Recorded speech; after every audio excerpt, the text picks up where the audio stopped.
अलका अपने ससुराल की बड़ी बहू थी जिसकी शादी को 8 साल हो चुके थे। ससुर जी का निधन हो चुका था। घर में सासू माँ थी और ननद सोनल थी जो शादी कर अमेरिका बस चुकी थी। छोटे देवर की शादी अभी हाल 6 महीने पहले हुई थी। अलका ने बड़ी होने के नाते घर की सारी जिम्मेदारी अपने हाथों में ले ली थी। पति निखिल और देवर अनुज दोनों दुकान संभालते थे। दोनों भाइयों में काफी सामंजस्य था। अनुज हमेशा अपने बड़े भाई को आदर देता था। अनुज की पत्नी पारुल काफी होशियार और समझदार थी। आलिका उसे अपनी छोटी बहन मानती थी। लगता ही नहीं था दोनों देवरानी जेठानी होंगी। हर काम चाहे शॉपिंग का हो या घर का, दोनों मिलकर ही करती थी। इस बात को लेकर सास बहुत खुश थी। अपना समय सास पूजा पाठ में या फिर टीवी में प्रवचन सुनने अपने पोते पिंटू के साथ निकाल देती थी। हमेशा खुश रहती थी। अलका ननद सोनल भाई की शादी में नहीं आ पाई थी। इस बार छुट्टी में आ रही थी। अनुज एयरपोर्ट जाकर अपनी दीदी को ले आया। घर आकर सभी ने स्वागत किया। भाभी आलिका ने उन्हें गले लगाते हुए सोफे पे बैठने को कहा। सोनल की निगाह नई बहू पारुल को देखने लगी। पारुल आई और पैर छुए। आलिका अपनी माँ से गले लगकर खुशी से रोने लगी। माँ ने उसे प्यार किया और बिठाया। वह सबके लिए कुछ न कुछ लेकर आई थी। सभी ने प्रेम से स्वीकार कर लिया। सोनल ने कहा, माँ इस बार मैं 1 महीने रहने वाली हूँ। भाभी आपको तो कोई परेशानी तो नहीं है? आलिका और पारुल ने कहा, नहीं नहीं दीदी, यह तो आपका मायका है। जितना चाहे उतना रुको, हमें तो बहुत खुशी होगी। 3-4 दिनों के बाद सोनल को ना जाने ऐसा लगने लगा कि माँ दिन भर अकेले कमरे में रहती है। दोनों भाभी एक हो गई हैं। माँ का ख्याल शायद नहीं रखती। एक रात सोनल जो अपनी माँ के साथ ही कमरे में रहती थी, माँ से पूछ ही लिया, माँ भाभी आपको ठीक से रखती हैं कि नहीं? आप अपना पैसा अपने पास रखती हैं ना? यह छोटी बहू पारुल है, थोड़ी तेज लग रही है। दोनों भाभी एक हो गई हैं। ऐसा ना हो आप अकेली ही रह जाएं। सोनल ने माँ को भड़का दिया। माँ भी सोचने लग गई कि सोनल ठीक कह रही है। कहने लगी, दोनों बहुएं अपने मन का करती हैं, मुझसे कोई सलाह नहीं लेती। बेटे दोनों अच्छे हैं पर वह भी अलका से ही सलाह लेते हैं। सोनल ने माँ से कहा, कल तुम किचन में खाना बनाना, धीरे धीरे तुम्हारा भी रौब चलने लगेगा। सुबह वह तैयार होकर पूजा कर किचन में आ गई और कहने लगी, आज मैं अपनी बेटी के लिए खाना बनाऊंगी, उसका मनपसंद। इतने में पारुल ने कहा, सासू जी आप बताते जाइए, हम लोग खाना बना देंगे, आप परेशान मत होइए। सासू माँ की भौवें चढ़ गई। कहने लगी, अब मेरा इतना भी हक नहीं है कि मैं किचन में आ सकूं। अलका बात संभालते हुए बोली, ऐसा कुछ नहीं है माँ, हमारे होते हुए आप खाना बनाएंगे अच्छा नहीं लगेगा। अब तो सासू माँ पैर पटकते हुए बाहर निकल गई। सोनल ने तीर छोड़ा और कहा, देखा ना, मैं कहती थी ना, वह दोनों आपको अकेला करना चाहती हैं। ऐसा ही हुआ। सोनल अपना काम कर चुकी थी। एक शाम अनुज और पारुल पिक्चर देखने निकल गए। तभी किचन में सोनल आई और अलका से कहा, अरे भाभी आप खाना बना रही हैं? छोटी तो मज़े से बाहर चली गई, उसे खाना बनाकर जाना था।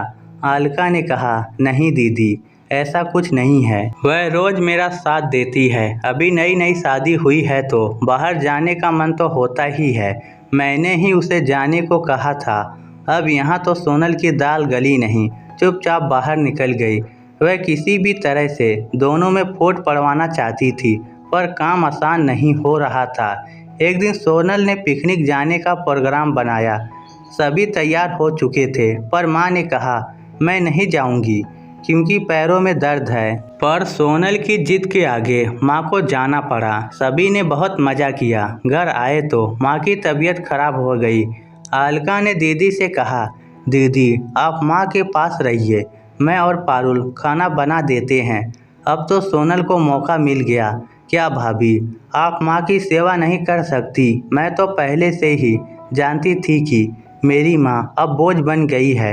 आलिका रोने लगी और अंदर चली गई। इन 8 सालों में मैंने कभी माँ की सेवा नहीं की, कभी माँ को सास नहीं समझा, हमेशा माँ ही समझती रही। आज दीदी ने यह कहकर एक ही झटके में बहुत कुछ कह दिया। वह सोचने लगी। शाम को दोनों भाई आए। सोनल ने तो हंगामा मचा दिया था। कह दिया, आपको माँ को नहीं रखना है क्या? दोनों भाई हक्के बक्के रह गए। ऐसा क्यों कह रही हैं दीदी आप? अनुज ने कहा। ऐसा कुछ नहीं है दीदी, हम आपको पूरी तसल्ली देते हैं कि माँ हमारे पास बहुत मन से है। उसने आगे कहा। दोनों भाइयों को अपनी पत्नियों पर पूरा विश्वास था। सोनल चाहती थी कि इस हंगामे के बाद भाई भाभियों को डांटे, लेकिन ऐसा ना हुआ। अलका जानती थी कि दीदी खुद अपनी सास से अलग रहती हैं और हमें यहाँ आकर सिखा रही हैं, पर समझदार होने की वजह से कुछ ना बोली। आज मौन ही अलका की ताकत बना। सोनल ना तो दोनों बहुओं में, ना दोनों भाइयों में और ना ही पति पत्नी में लड़ाई करवा पाई। सोनल ने देखा पूरा परिवार एक साथ है। मैं कितना भी उनमें फूट डालने की कोशिश करूं, निरर्थक है। अलका जान चुकी थी कि दीदी माँ को भड़का रही है और कई तरह से नुस्खे अपना रही हैं, पर सब बेकार जाएगा। माँ अपने कमरे में थी। इतने में पारुल आई और कहा, माँ मैं तो कुछ महीनों पहले ही आई हूँ, पर अलका भाभी इतने सालों से आपके साथ हैं। कभी भी आपको ऐसा लगा कि अलका भाभी ने आपके साथ परायों सा व्यवहार रखा है? यदि आपको भाभी के प्रति जरा भी प्रेम है तो आप बाहर आकर सोनल दीदी के सामने सच्चाई उजागर कर दे। और यह कहकर वह निकल गई। कुछ समय के बाद माँ बाहर आई और सोनल को अंदर कमरे में ले गई और कहा, सोनल तुम जैसा सोच रही हो ऐसा कुछ भी नहीं है। अलका जिस दिन से बहू बनकर आई और इस घर में कदम रखा था, मैंने उसे बेटी मान लिया था और घर की चाबी उसे सौंप दी थी। तुमने मुझे गलत करने को कहा और काफ़ी उकसाया। मैं भी तुम्हारी बातों में आ गई थी, पर यह तो नई बहू पारुल ने मेरी आंखें खोल दी।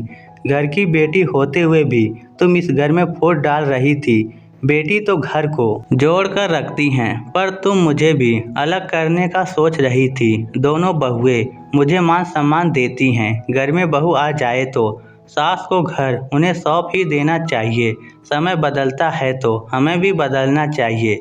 बेटी तो ससुराल चली जाती हैं, लेकिन बहू अपना फर्ज निभाती हैं।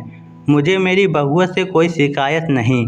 तुम भी सम्मान के साथ यहाँ रहो और अपनी भाभियों को भी प्यार और मान दो, ताकि मैं रहूं या ना रहूं, तुम्हारा मायका सदा बना रहे। मायका भाई से ज़्यादा भाभियों से होता है। इसके बाद सोनल ने सबक सीख लिया।